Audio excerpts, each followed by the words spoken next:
ጤናማ ረጅምና ማራኪ ጸጉር እንዲኖራችሁ ትፈልጋላችሁ?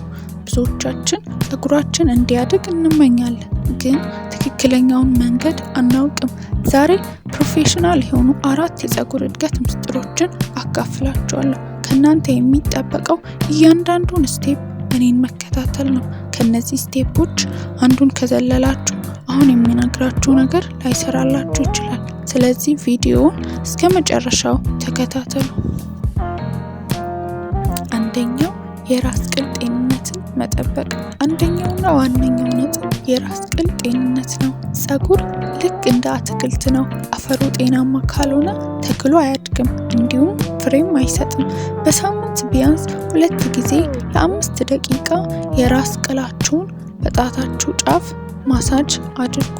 ይሄ የደም ዝውውርን በመጨመር የጸጉር ቀዳዳዎች እንዲነቃቁ ያደርጋል። ሁለተኛው የጸጉር እርጥበትን መጠበቅ። ጸጉር እንዳያድግ የሚያደርገው ትልቁ ምክንያት መሰባበር ነው። ጸጉራችሁ ሁልጊዜ እርጥበት እንዲኖረው አድርጉ። በተለይም የጸጉር ጫፎችን መንከባከብና በቂ ቅባት መቀባት ጸጉራችን እንዳይሰባበር ያደርግልናል። ሶስተኛው አመጋገብና ውሃ ነው። ሶስተኛው ምስጢር ያለው ውስጣችን ነው። በቂ ውሃ መጠጣትና በፕሮቲን እናም በቫይታሚን የበለጸጉ ምግቦችን መመገብ ለጸጉር እድገት ወሳኝ ነው። ውበት ከውስጥ ይጀምራል። አራተኛው ትዕግስት ነው። አራተኛውና የመጨረሻው ትዕግስት ነው።